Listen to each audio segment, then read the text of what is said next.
guys, welcome back to my channel. Saya Hilga Natalia Wargono dengan NPM A1A022069. Jadi di video kali ini kita bakalan bahas tentang bab 7, yaitu tentang sekolah sebagai suatu sistem dengan dosen pengampu Dr. Muhammad Kristiawan MPD. Selamat menyaksikan, enjoy! Oke, kita langsung saja masuk ke dalam materi, yaitu pendidikan sistem. Menurut Fatah pada tahun 2006, pandangan pendidikan sebagai suatu sistem dapat dilihat secara mikro dan secara makro. Secara mikro, pendidikan dapat dilihat dari hubungan elemen antara peserta didik dan pendidik dan interaksi keduanya dalam usaha pendidikan. Kemudian sedangkan secara makro menjangkau elemen-elemen yang lebih luas lagi. Berbagai elemen dan dalam sistem pendidikan itu perlu dikenali secara mendalam sehingga dapat difungsikan dan dapat dikembangkan.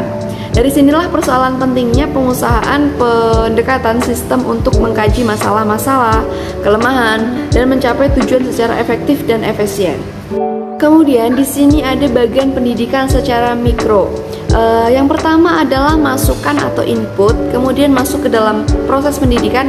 Di dalam proses pendidikan tersebut terdapat tujuan dan prioritas, peserta didik, manajemen, struktur dan jadwal isi, kemudian pendidik, alat bantu pendidikan, fasilitas, teknologi, pengawasan mutu, penelitian, dan biaya. Kemudian setelah proses itu terjadi, muncullah sebuah hasil pendidikan. Kemudian kita masuk ke dalam gambar bagian pendidikan secara makro. Di sini terdapat masukan. Di dalam masukan ini terdapat pengetahuan nilai tujuan yang ada diisi. Kemudian bagian yang kedua yaitu bagian pendidikan secara makro yang dengan arti lain yaitu menjangkau elemen-elemen yang cakupannya sangatlah luas.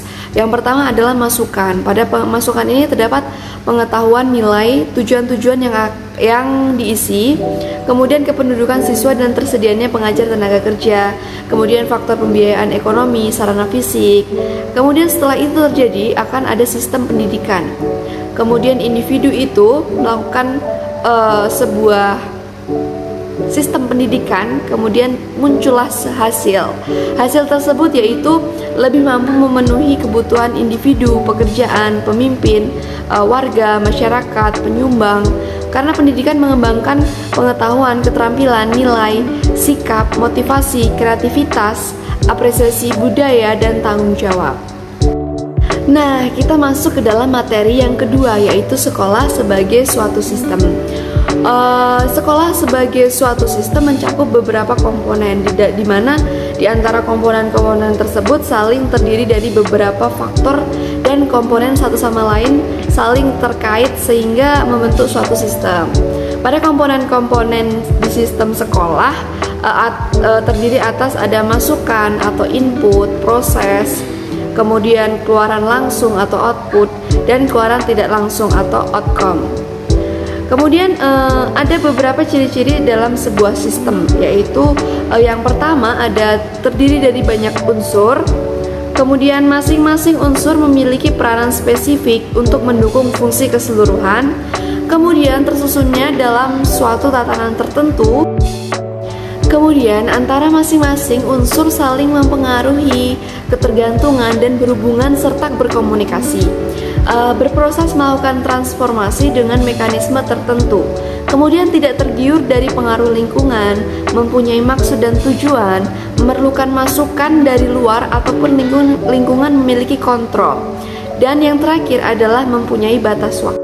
Selanjutnya adalah input sekolah. Masukan adalah segala sesuatu yang diperlukan oleh sistem sekolah untuk menghasilkan keluaran yang diharapkan. Masukan tersebut terdiri atas 3 hal, yaitu masukan baku yang merupakan siswa termasuk karakteristiknya, kemudian masukan instrumental yang merupakan guru, sarana dan prasarana, kurikulum, dana dan pengelolaan sekolah. Kemudian ada masukan lingkungan yang merupakan segala sesuatu yang berada di luar lingkungan sekolah. Untuk mencapai pendidikan yang bermutu, fungsional, produktif, efektif, dan akuntabel, maka diperlukan beberapa hal yang terkait dengan input antara lain seperti peserta didik, ketenagaan, fasilitas, biaya, kurikulum, perencanaan, dan evaluasi, serta hubungan dengan masyarakat dan iklim sekolah yang memadai. Kemudian adalah yang keempat, yaitu proses sekolah. Suatu proses akan keberhasilannya sesuai harapan, maka harus diawali dengan perencanaan atau planning. Misalnya bagi seorang guru yang akan melaksanakan proses pembelajaran, maka guru tersebut harus menguasai unsur-unsur perencanaan proses pembelajaran yang baik, seperti kebutuhan peserta didik, kompetensi dasar, tujuan dan strategi, dan lain-lain. Perencanaan yang kurang optimal hanyalah akan menghasilkan kegagalan. Sebagaimana pepatah bijak mengatakan, gagal dalam perencanaan sama dengan merencanakan kegagalan. Fail to plan, plan to fail. Oke, di sini ada yang kelima, yaitu output sekolah. Output merupakan hasil dari proses menghasilkan lulusan sesuai dengan standar tertentu dan tentunya sesuai dengan harapan memenuhi kebutuhan yang diinginkan oleh masyarakat, orang tua, dan pemerintah.